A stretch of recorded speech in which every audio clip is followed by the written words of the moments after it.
기다리고 있을 법한 바로 헌법재판소로 가봅니다.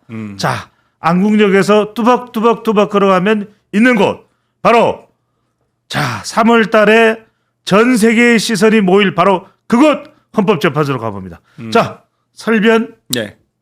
언제 선고가 날까요? 3월 17일 전후가 되지 않을까 싶습니다. 17일 전후가 될 네, 것이다. 전후가 될 것 같습니다. 아, 네. 그럴 만한 이유가 있을까요? 지금 아마 내일 마지막 변론 기일은 잡혔습니다만은 예. 내일은 어차피 국회 측의 진술과 그다음에 윤석열 대통령 측의 그리고 윤석열 대통령 본인의 어떤 최후 진술이 예정돼 있단 말이에요. 뭐 증인 신문 이런 것은 다 끝나 있고 증거 조사에 대한 것은 다 끝나 있고 마지막 그 진술 기회만 남은 것인데 저는 이미 재판관들은 어느 정도 마음의 결론을 내지 않았을까. 잠깐만요. 재판관들은 이미 마음의 결정을 했다? 그렇죠. 그 증거를 바탕으로 해서 보통 판단을 합니다만은 보통 그 재판관들이 판결문을 쓰거나 결정문을 쓸 때는 결론을 내놓고 씁니다. 아니 그래야지 논리를 거기다 맞출 거 아니에요. 논리적으로 내가 예를 들어서 기각이다 인용이다. 인용은 쉽죠. 솔직히 예. 인용 의견 쓰기는 쉽고요. 아마 이번 탄핵 재판에서 기각 의견이 쓰기가 굉장히 어려울 것 같다. 아하. 근데 기각 의견이 있을지 없을지 모르겠습니다. 근데 지금 내일 공판이 끝나게 되면 이제 평의를 거치게 되죠. 평의를 예. 거쳐가지고 거기서 다수결 투표를 하고요. 그럼 자기 의견을 제시를 할 것이고, 근데 아마 소수 의견, 다수 의견 만장일치가 될 수도 있고요. 뭐 그건 모르겠습니다만 저는 이번에 만장일치는 안 나올 것 같아요. 아, 만장일치가 아닐 것이다. 저는 개인적으로는 6대2 하하. 기각 인용된다면 정영식, 조한창은 기각으로 갈 것이고 나머지 문영배, 이미선, 정계선 그 외에 플러스 3명은 인용으로 갈 것이다. 오히려 그 정말 예측하기 어렵긴 한데 오히려 김복형 재판관이 기각을 낼 수도 있다. 하하. 저는 그렇게 봅니다. 그러면 한 사람만 정영식 재판관이든 김복형 재판관이든 두 사람만 마음을 굳게 먹으면 세 사람만 마음 굳게 먹으면 기각이 될 수도 있는 거래. 아니 그러니까 조한창 그렇죠. 대법관 헌법재판관은 저는 기각이 100% 안 나온다 이렇게는 말씀 못 드릴 것 같아요. 저는 어느 정도 가능성 조금은 있다고 봅니다. 조금은 있다. 이제 이걸 이제 어떻게 100%가 될지, 그러니까 8대 0으로 나올지 어떨지는 모르겠습니다만 제 개인적인 생각으로는 기각 의원이 한두 명은 나오지 않을까라는 생각이 듭니다. 자, 17일이 월요일인데 월요일 날 나온다고 보신 이유가 있습니까? 아니요, 월요일 날 지금 화목하고 있잖아요. 17일이 월요일입니다.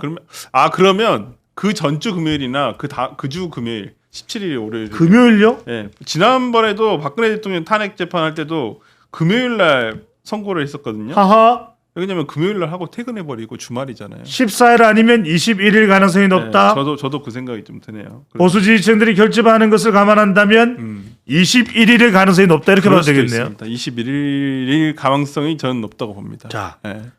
마은혁 헌법재판관은 임명이 될까요, 안 될까요? 아예 안 될 것 같습니다. 지금 당장 안 되고 이번 탄핵 재판이 끝나야지만 저는 뭐 되더라도 탄핵 재판이 끝나야지만 될 수 있다 봅니다. 예. 지금은 좀 어렵고요. 예. 결국은 마은혁은 포함 안 시키고 하는 것은 지금 헌법재판소 법이 종결심에 이 선고에 참여하기 위해서는 변론에 한 번이라도 참여를 해야 되고 그렇죠. 지금 마은혁 재판관이 후보자가 임명이 돼서 참여를 하면 더 시간이 길어지니까 오히려 그렇죠. 문영배 대행은 마은혁을 접수시키지 않을 것이다. 그렇죠. 그러니까 마은혁 재판관이 와버리면 변론 재개를 해야 되잖아요.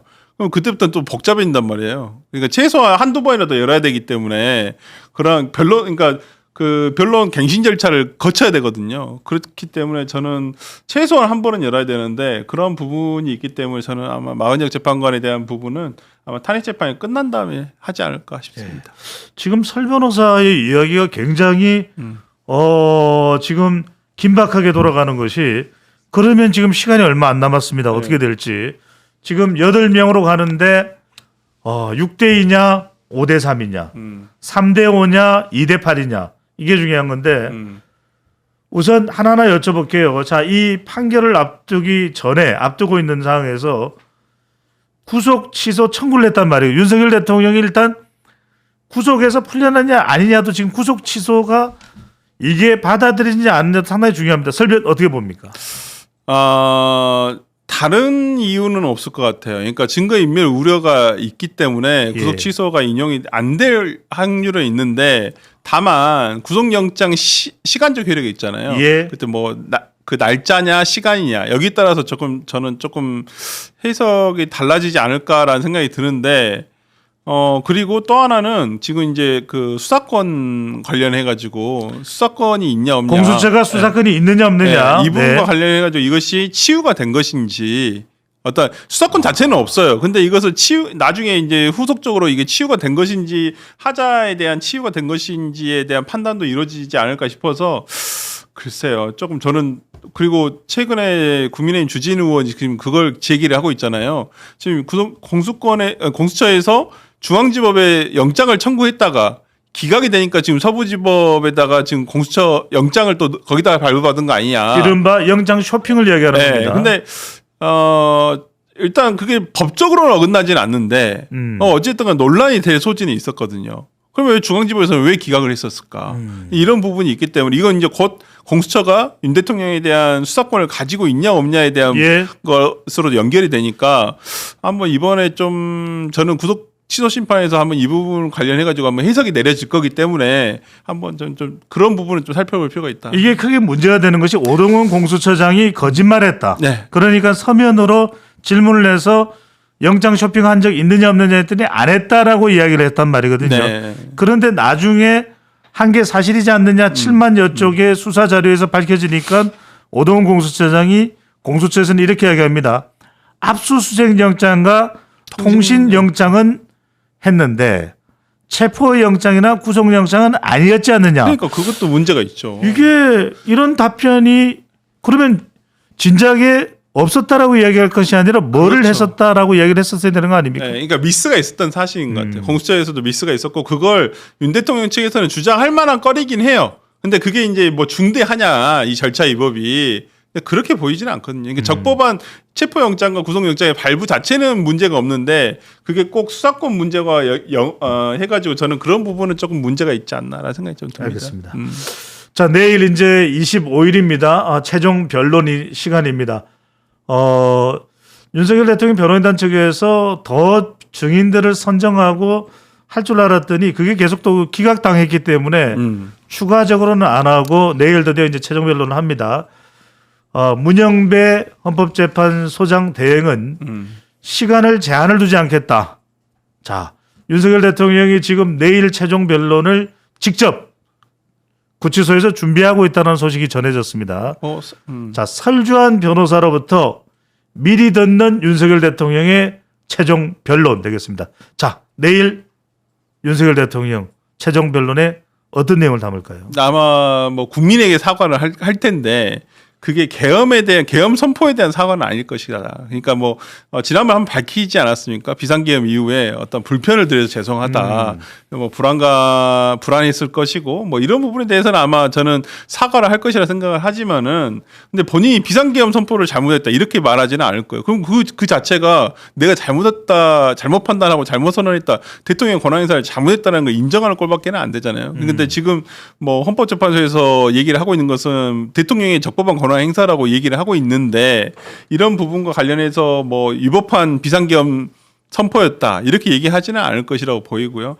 아마 비상계엄을 선포할 수밖에 없었던 이유에 대해서 무슨 야당의 줄타내 그 다음에 뭐 야당에 뭐 협력하지 않고 뭐 국정 운영에 있어서 뭐 어려움이 있었다 이런 부분에 있어서 비상 상황이었다라는 부분을 굉장히 역설하지 않을까라는 생각이 좀 듭니다만은. 곽종근 홍장원 전 차장에 대한 이야기가 나올까요? 아니 그렇게 구체적인 내용은 변호인단에서 할 것 같습니다. 그러니까 변호인단에서 마지막 최후 진술할 때 그런 부분에 대해서 얘기를 할 것 같고 오히려 법리적인 부분은 변호인단에서 하고요. 그다음에 정치적인 메시지는 대통령이 내지 않을까라는 생각이 좀 듭니다. 근데 뭐 내일 40분 정도 준비를 하고 계시다고 하니까 뭐 충분히 얘기는 합니다만 저는 글쎄요. 뭐 이 내일의 어떤 최후 변론이 그렇게 재판 결과에 영향을 미칠 것 같다는 생각은 안 듭니다. 네. 뭔가 좀 결정적인 내용이 나오지 않겠냐. 어쨌거나 간에 그동안 윤석열 대통령이 중앙선관위 네. 또 야당의 폭거 이런 부분 관련해서 우리가 생각지 못했던 뭔가가 스모킹 건 헌법재판관들이 마음을 돌릴 만한 뭔가가 있을까요? 한 방이 있을까요? 아니 없을 것 같아요. 왜냐면 그때 대통령이 어떤 비상계엄을 선포했었을 때 이유가 뭐예요? 이유가 부정선거에 대한 것을 확인하고자 했다는 것이잖아요. 그래서 저는 그런 부분이 지금 그래서 부정선거에 대해서 뭔가 많은 증거를 가지고 있다 했는데 헌법재판관장에서 하나도 제대로 된 증거를 내놓은 적이 없어요. 하하. 그렇다고 한다면 이 비상계엄의 선포의 목적도 안 맞고 그다음 비상계엄 요건에도 안 맞고요. 예, 저는 그런 부분에 있어서 좀 뭐 대통령의 말씀 중에서 크게 우리가 얻을 만한 내용은 예. 없지 않을까라는 생각이 듭니다. 최종 선고율은 확정되지 않았습니다만 내일 상당히 많은 인파가 헌법재판소 주변에 운집을 할 것으로 예상이 됩니다. 왜냐하면 대통령의 목소리를 직접 마지막으로 볼 수 있는 것이 일단은 선고 전에는 내일이 마지막일 것으로 보입니다. 그래서 상당히 많은 인파가 운집할 것으로 보이는데